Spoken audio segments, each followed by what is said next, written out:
Assalamualaikum warahmatullahi wabarakatuh. Kembali lagi pada video saya kali ini. Sebelumnya, perkenalkan, nama saya Dava Ahmad Syakif. Saya dari dengan NIM 400403255650072. Saya berasal dari program studi teknologi rekayasa otomasi dari Fakultas Sekolah Operasi Departemen Teknologi Industri Universitas Diponegoro. Nah, dalam video kali ini saya akan membahas selanjutnya dari video sebelumnya, yaitu yang sebelumnya itu dasar pemrograman C++, yang sekarang itu dengan fundamentalnya C++ sendiri itu dengan kapasitas tingkat 1 dan 2. Nah, tanpa berlama-lama kita akan langsung masuk ke materinya sendiri. Seperti ini C++ selanjutnya. Nah, dan pertama-tama ini kita akan bahas isi materinya terlebih dahulu. Yang pertama itu yang pertama itu ada variabel tipe data dan konstanta. Yang kedua itu ada array dan standar vektor. Nah, yang ketiga itu ada seperti contoh input penggunanya. Yang keempat itu ada fungsi dengan parameter dan return. Nah, yang kelima itu juga ada scope variabel. Yang keenam itu ada contoh komentar seperti itu, komentar yang akan kita contohkan. Yang ketujuh itu ada namespace dan alternatifnya. Nah, yang terakhir ini ada project konversi suhu, kalkulator pengolahan data. Dari situ kita akan mengetahui materi-materi yang akan kita bahas seperti apa dalam program yang akan kita jalankan, seperti itu. Nah, seperti itu rangkuman materi yang akan kita jelaskan dan saya akan bawakan dalam video kali ini, seperti itu. Selanjutnya, nah, yang pertama ini ada variabel. Apa sih itu variabel sendiri? Variabel sendiri dalam C++ yaitu ada sebuah wadah untuk menyimpan data yang dapat digunakan dan diubah selama program berjalan. Nah, di variabel sendiri ini, setiap variabel memiliki tipe data seperti int, float, char atau string. Nah, yang dimana itu menentukan jenis nilai yang bisa disimpannya serta berapa besar memori yang dibutuhkan. Nah, sebelum digunakan juga itu ada variabel yang harus dideklarasikan agar compiler mengetahui tipe dan namanya. Misalnya seperti umur kita menanyakan umur itu. Setelah itu variabel bisa diberi nilai, diubah atau digunakan dalam operasi. Konsep ini juga sangat penting karena variabel juga menjadi dasar pengolahan data dalam setiap program C++. Nah, simpulannya dalam variabel C++ sendiri ini kita akan belajar maupun menyaring dari materi yang di dalam tersebut itu untuk kita akan memahami konsep-konsep yang akan pentingnya dalam variabel dalam pengolahan data tersebut dalam C++ sendiri, seperti itu. Nah, selanjutnya kita akan masuk ke, nah, di sini ada tipe data. Apa sih tipe data itu? Tipe data dalam C++ juga ini termasuk dalam kategori yang sangat penting untuk dipelajari juga, karena kita akan memasukkan tipe ini dalam program-program yang kita gunakan. Nah, tipe data dalam C++ ini itu seperti kategori yang menentukan jenis nilai yang dapat disimpan dalam suatu variabel serta besar memori yang dibutuhkan. Karena tipe data sendiri itu membantu compiler memahami bagaimana data harus diproses. C++ sendiri juga memiliki beberapa kelompok tipe data utama seperti tipe data primitif seperti int untuk bilangan bulat, float, dan double untuk bilangan desimal, char untuk karakter tunggal, dan bool untuk nilai benar atau salah, seperti itu. Nah, bahwasanya tipe data itu juga sangat membantu kita dalam program yang akan kita jalankan di C++ sendiri, karena beberapa data itu dapat diproses secara efektif dan terstruktur, seperti itu. Selanjutnya, nah, selanjutnya ini ada konstanta. Apa juga itu konstanta, dan seterusnya kita belum tahu, kita akan jelaskan di sini. Nah, konstanta dalam C++ ini juga ada sebuah nilai yang tidak dapat diubah selama program berjalan. Jadi kita saat menjalankan program, setelah menginput nilai kita itu sudah fix atau tidak bisa diubah-ubah kembali dalam nilai yang sudah kita tentukan. Nah, berbeda dengan variabel yang tadi, karena biasa yang nilainya bisa diperbarui, karena konstanta itu memiliki tetap sama dari awal hingga akhir dalam mengeksekusi program, sehingga konstanta itu digunakan untuk nilai yang bersifat tetap seperti angka pi atau batas tertentu, seperti itu. Selanjutnya, nah, selanjutnya ini ada array ya. Array sendiri dalam C++ itu seperti seperti sekumpulan atau sebelum ada nilai yang memiliki satu nilai yang sama atau satu nilai yang bervariasi dalam nilai yang sama. Nah, array dalam C++ sendiri itu seperti struktur data yang digunakan untuk menyimpan sekumpulan nilai dengan tipe data yang sama dalam satu nama variabel. Nah, setiap elemen array itu disimpan dalam urutan tertentu dan dapat diakses menggunakan indeks, yang dimana indeks tersebut dapat dimulai dari 0, karena array sendiri itu sangat berguna ketika kita perlu menyimpan banyak data sejenis seperti daftar angka ataupun kumpulan karakter yang lain tanpa harus membuat variabel satu-satu. Jadi dalam array sendiri untuk program C++ kita itu kita dapat menyiapkan sekumpulan banyak nilai, beberapa tipe data maupun yang lain-lain itu dalam satu kumpulan variabel. Nah, sehingga setelah kita kumpulkan dan kita dapat itu, kita dapat mengaksesnya itu dengan sangat mudah, tidak harus mengoperasikan satu persatu. Jadi kita dapat banyak menyimpan berbagai macam sekumpulan nilai ataupun tipe data itu dalam data yang satu jenis, tidak harus berbeda-beda, karena itu kita dapat mengetahui dengan cara tersebut kita dapat efektif dalam programnya, sehingga seperti itu tanpa harus membuat variabel satu persatu seperti itu. Nah, selanjutnya ini ada vektor. Vektor sendiri itu dalam C++ itu ada seperti std vector. Dalam C++ itu seperti struktur data dinamis dari standar template library atau STL yang berfungsi seperti array, tetap memiliki kemampuan untuk menambah atau mengurangi ukuran secara otomatis. Berbeda dengan array yang biasa yang ukurannya tetap atau misal tunggal.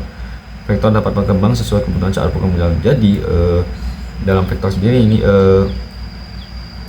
memiliki kemampuan tambahan dalam seperti array yang berkurangnya tapi secara otomatis, sehingga vektor itu dapat berkembang maupun digunakan sesuai kebutuhan saat program berjalan seperti itu. Nah, setelah ini ada input pengguna. Nah, pengguna ini ada dua, yaitu yang pertama ada cin. Cin ini seperti digunakan untuk membaca data sederhana tanpa spasi. Contohnya itu seperti angka atau kata yang sudah kita susun. Nah, saat kita sudah menyusun dengan struktur rapi, itu cin dapat digunakan untuk dibaca data sederhana tanpa spasi seperti itu. Nah, yang kedua itu ada getLength. Nah, getLength sendiri ini digunakan untuk membaca satu baris penuh termasuk spasi, cocok untuk nama lengkap ataupun kalimat. Jadi di getLength itu kita digunakan untuk membaca sebuah contohnya satu baris penuh untuk termasuk spasi, itu sudah cocok untuk seperti nama lengkap ataupun kalimat yang sudah kita susun dengan rapi seperti itu. Selanjutnya, nah di sini ada contoh input pengguna. Nah di sini contoh input juga isi satu yang ada include iostream atau untuk async namespace std, terus intermain string nama lengkap seperti string Dava Sakir dengan umur 19 tahun, code masukkan umur, masukkan tadi 19. Nah, sini ini umpur untuk menginput tanpa spasi. Nah, cin include ini membersihkan buffer sebelum getLength-nya. Nah, non code ini masukkan nama lengkap yang tadi sudah saya sebutkan, dan getLength ini masukkan dari umur dan nama lengkap kita dalam sebuah sudah masuk data tertentu, dan itu akan dibaca input dengan spasi. Jadi dengan halo, nama lengkap saya halo, nama lengkap Dava Sakir dengan umur, menanyakan umur 19 tahun dan outputnya selesai seperti itu. Nah, ini ada selanjutnya ada fungsi. Nah, fungsi sendiri itu ada seperti fungsi dan parameter, dan itu dalam C++ ada sebuah seperti blok kode yang dapat menerima nilai masukan parameter dan mengembalikan nilai keluaran return view setelah melakukan proses tertentu. Nah, jadi dengan di dalam blok kode sendiri itu memiliki hal-hal yang harus kita mengerti untuk nilai yang kita masukkan dan nilai keluarkan itu dalam prosesnya itu seperti bagaimana. Nah, di parameter dan return dalam C++ ini itu seperti kita belajar mengenai penerimaan masukan maupun mengembalikan nilai yang sudah kita inputkan. Nah, dalam parameter juga digunakan untuk mengirim data ke fungsi, sedangkan return sendiri membeli hasil kembali ke pemanggil fungsi. Nah, konsep ini juga membuat kode lebih rapi, terstruktur, dan dapat digunakan berulang kali seperti itu. Sehingga dalam konsep fungsi sendiri itu kita dapat belajar atau memahami sebuah konsep program itu dapat dijalankan dengan kode-kode yang sudah kita buat itu lebih rapi, terstruktur, dan dapat digunakan berulang kali seizin kita sendiri seperti itu. Nah, selanjutnya itu ada scope variable. Scope variable dan C++ ini itu adalah cukupan area di mana sebuah variabel dapat diakses atau digunakan. Nah, dalam C++ sendiri cakupan area itu dapat diakses di sebagian kalangan. Nah, setiap variabel juga hanya bisa dipakai dalam ruang lingkup scope tempat ia dideklarasikan. Dan juga ada beberapa jenis scope seperti local scope, yaitu variabel yang hanya dapat digunakan di dalam fungsi atau blok tertentu. Nah, di scope variabel sendiri kita belajar memahami sebenarnya cara akses yang digunakan dalam area tersebut itu dapat digunakan itu bagaimana, sehingga di ruang lingkup yang sudah kita operasikan itu harus dijalankan dengan efektif. Contohnya seperti ada beberapa jenis scope seperti lokal yang tadi dan global. Nah, di local scope sendiri contohnya ini yaitu variabel yang hanya digunakan dalam fungsi blok atau blok tertentu.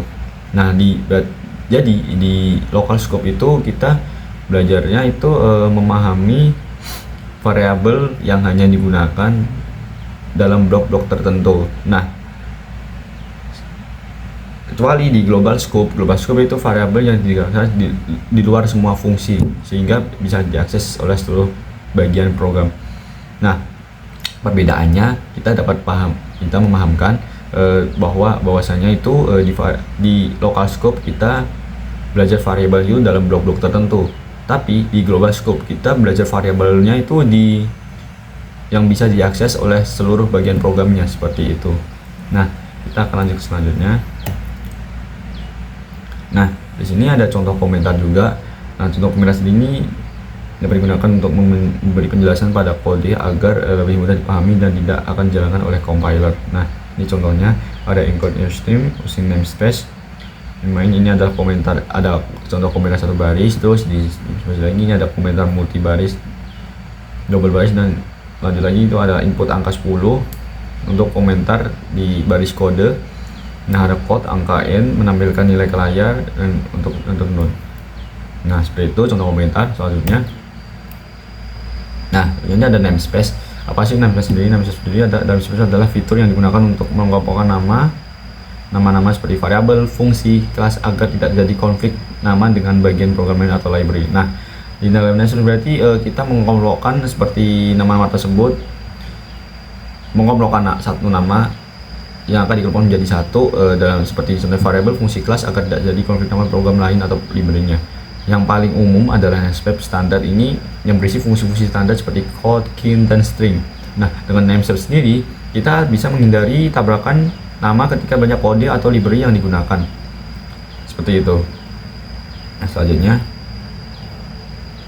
Nah, ini ada alternatif space ya.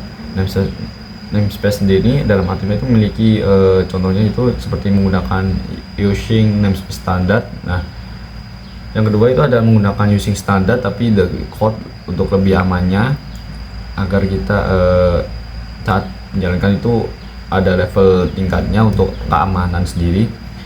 Nah, yang ketiga itu ada menulis lengkap dengan standarnya, paling dianjurkan untuk proyek besar. Nah, itu masing-masing kegunaan dari alternatif namespace sendiri. Nah, jadi dari level pertama ini kita menggunakan using namespace-nya itu yang standar, biasa itu untuk memiliki tingkat keamanan yang berbeda dari yang kedua dan ketiga. Nah, jika kita untuk memilih hal-hal simple yang tidak menyebabkan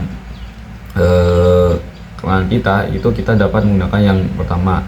Nah, yang kedua itu kita menulis standard code itu lebih aman sedikit untuk seperti kita menulis jaringan program yang tidak terlalu besar ya. Nah, yang ketiga ini kita menulis lengkap dengan seadanya itu sangat dianjurkan untuk proyek-proyek besar program yang kita jalankan seperti itu. Nah, selanjutnya, nah ini ada proyek. Nah, proyek sendiri dalam tingkat 1 dan 2 ini adalah contoh program dasar yang membantu memahami konsep inti pemrograman C++. Proyek konversi suhu ini juga melatih kita sebagai mahasiswa untuk penggunaan input outputnya, operasi matematika dan pengambilan keputusan untuk mengubah nilai suhu antar satuan seperti Celsius, Fahrenheit, dan Kelvin. Proyek kalkulator juga memperkenalkan kita proses aritmatika, fungsi dengan parameter, serta pemilihan operasi menggunakan percabangan. Sementara itu, ada juga proyek pengolahan data yang melibatkan array atau vektor untuk menyimpan banyak data, serta fungsi terstruktur untuk menambah, menampilkan, dan menghapus data sehingga kita dapat melatih logika pengolahan data secara lebih kompleks seperti itu. Nah, ketiga proyek tersebut itu dapat memberikan kita sebagai dasar yang kuat untuk memahami alur program, struktur data, pengembangan aplikasi yang lebih besar. Nah, seperti itu. Nah, selanjutnya kita akan saya akan juga menjelaskan juga dari materi-materi tersebut dengan contoh codingnya itu seperti apa. Seperti itu. Next.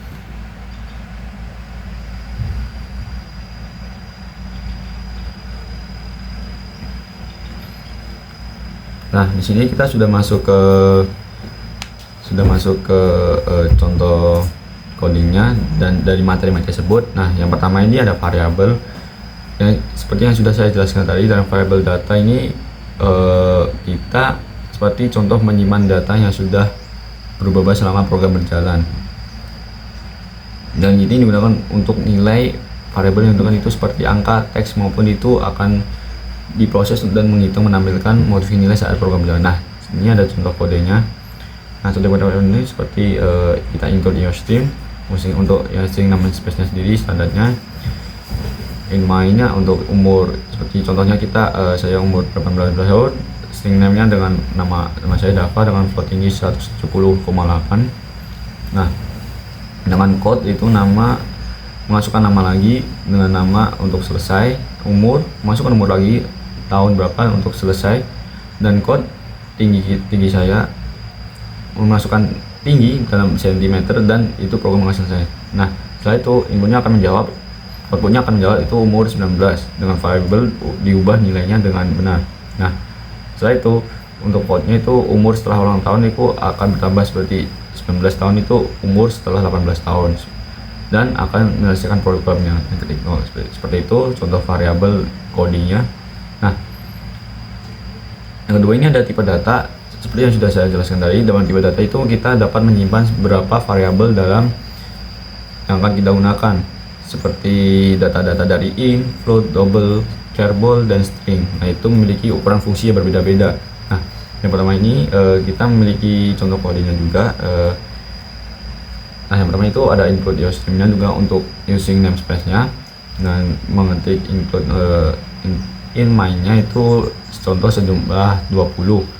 Nah, di dalam suhu tersebut memiliki dua suhu yang berbeda yaitu 36 dan 75. Untuk kelasnya itu kelas ini seperti B, untuk lolosnya itu untuk selanjutnya, dan memasukkan alamat seperti Jalan Merdeka nomor 10. Nah, dengan code ini jumlah itu ada jumlah suhu untuk jumlahnya untuk dan selesai, suhu tubuhnya itu berapa yang tadi, memasukkan dan selesai, memasukkan kelas yang tadi apa dan itu selesai. Nah, setelah itu masukkan lagi status seluruhnya itu apa dan selesai, dan yang terakhir itu ada memasukkan alamat yang sudah dijelaskan tadi dan selesai. Seperti itu kan akan program akan menjawab dengan selesai. Seperti itu. Nah, selanjutnya ini ada konstanta yang juga. Nah, dalam konstanta ini yang seperti yang sudah saya terangkat tadi, dalam konstanta itu nilai yang sudah kita masukkan itu tetap dan tidak bisa berubah. Nah, contohnya seperti ini.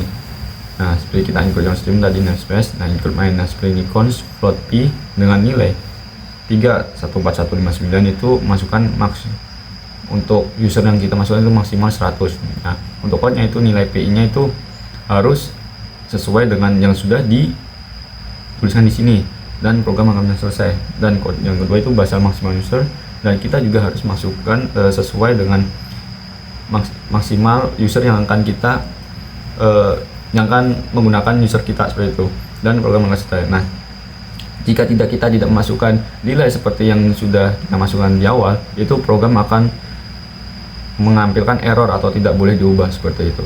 Nah, selanjutnya ada demonstrasi array. Nah, di demonstrasi array juga ada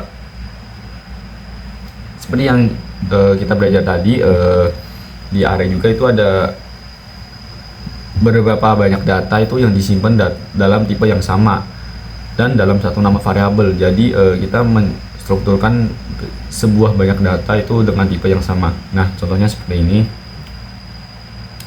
Nah, in main kita masukkan nilai 5 nilai seperti 80, 85, 90, 70 dan 95, dan kita mengikut daftar nilai mahasiswa itu untuk dimasukkan ke programnya. Nah, untuk for min 1 0, i kurang 5 sama dengan i plus. Nah, for nilai ini nilai ke berapa untuk persatunya, sehingga nilai yang dimasukkan nilai tadi itu akan selesai. Nah, jika total 0, for in untuk nilai itu total tambahan dari nilai tersebut, sehingga rata-rata itu bisa ditotalkan dari nilai yang sudah kita tambahkan untuk hasilnya tadi, sehingga total 95 sama dengan selesai seperti itu. Selanjutnya itu ada std Victor. std Victor ini itu seperti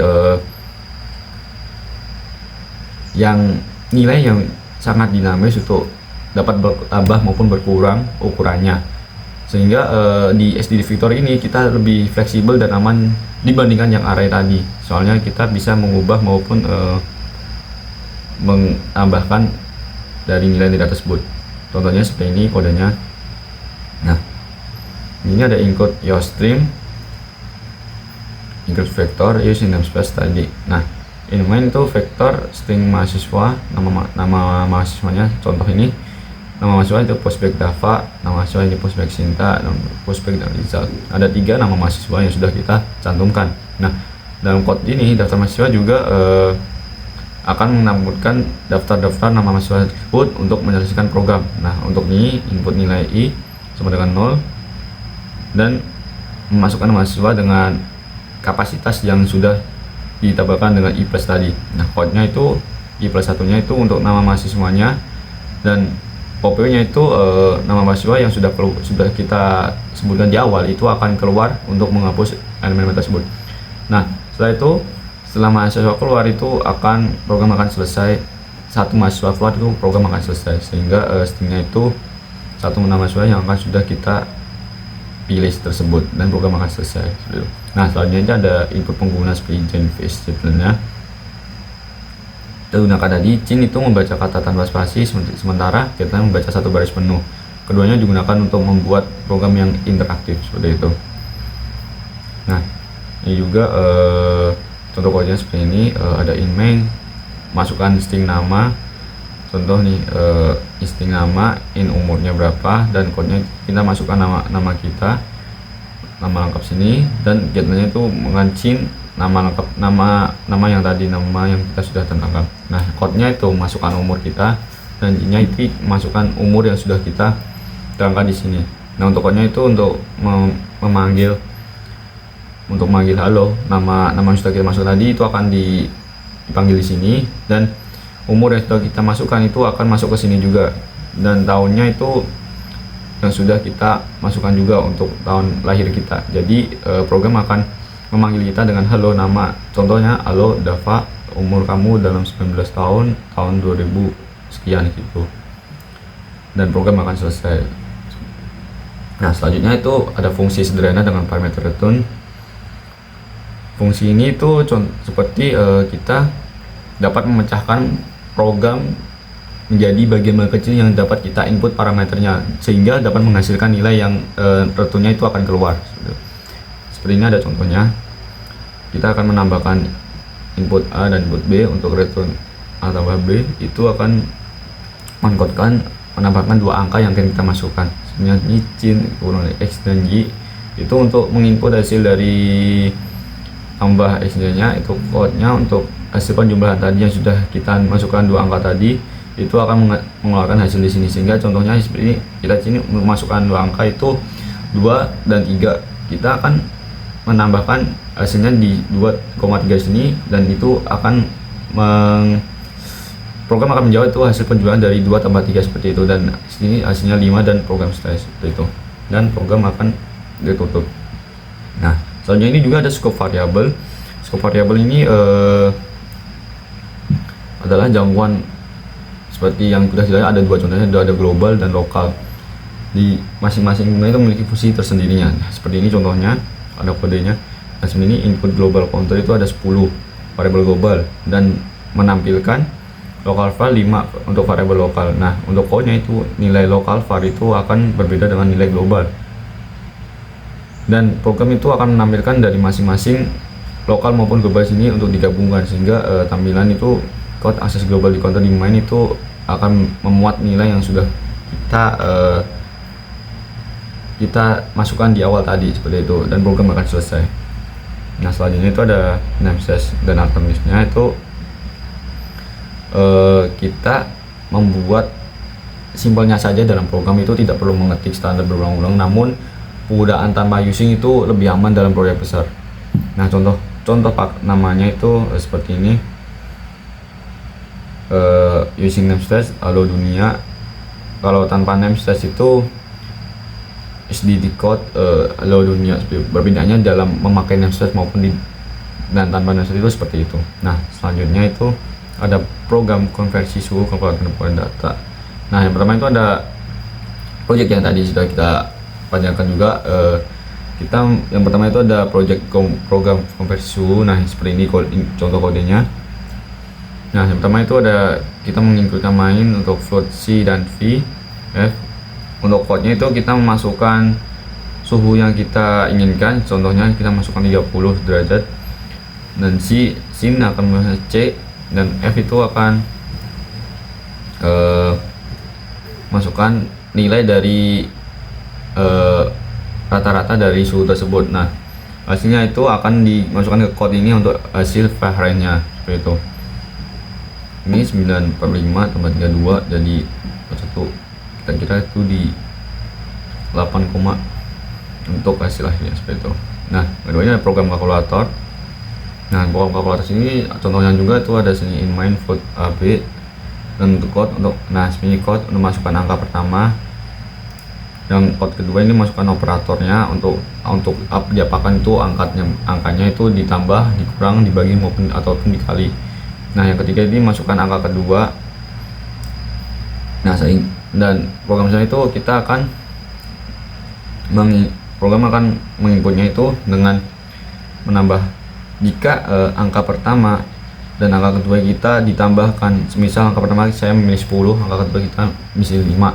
Nah, jika ditambah, program akan menanyakan hasil dari 10 tambah 5 itu sama dengan 15 seperti itu. Nah, jika pengurangan itu program menanyakan 10 dikurangi 5 sama dengan 5, dan dikali itu 10 kali 5 sama dengan 50, kalau dibagi 10 bagi 5 itu sama 2 seperti itu. Program akan menampilkan hasil tersebut. Nah, jika tidak bisa ditambah itu operator berarti tidak valid atau error seperti itu. Nah, yang terakhir ini ada juga program pengolahan data mahasiswa sebagai vektor. Nah, di yang namespace sendiri yang standar itu kita masukkan in main-nya itu seperti vektor. String mahasiswa itu include jumlahnya dan string namanya. Nah, setelah itu kita code-nya itu berapa jumlah mahasiswanya itu ditanyakan. Semisal kita masukkan jumlah mahasiswa itu ada 20. Untuk i-of-nya itu kita akan menginput nilai i0 untuk i kurang dari jumlahnya, dan i plusnya. Untuk code memasukkan mahasiswa ke dalam folder tersebut. Nah, guideline-nya itu cing dan nama mahasiswa untuk prospek namanya. Nah, setelah itu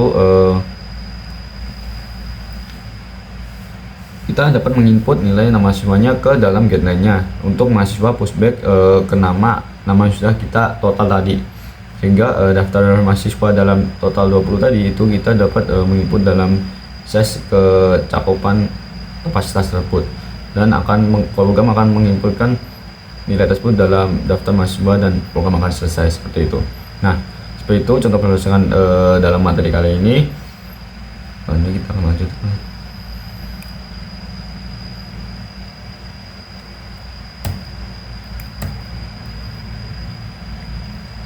Nah, kesimpulannya dalam materi kali ini yaitu secara keseluruhan materi tentang variabel, tipe data, konstansa, array, vektor, input pengguna, fungsi, scope, dan serta project seperti konversi suhu, kalkulator, dan mengolah data itu memberikan dasar yang kuat untuk memahami program C++ ini. Nah, dengan konsep-konsep tersebut kita dapat membangun kemampuan dalam mengelola data, mengatur alur program, membuat kode yang rapi, serta memecahkan masalah menjadi bagian kecil yang mudah diolah. Dengan menguasai semua materi ini, pemula maupun yang baru belajar itu dapat memahami logika kerja program dan siap melangkah menuju pengembangan aplikasi yang lebih kompleks dalam pemrograman sendiri, C++ sendiri, seperti itu. Nah, seperti itu kita belajar dalam C++ tingkat 1 dan 2 kali ini. Terima kasih sudah menonton dan sampai jumpa di video berikutnya.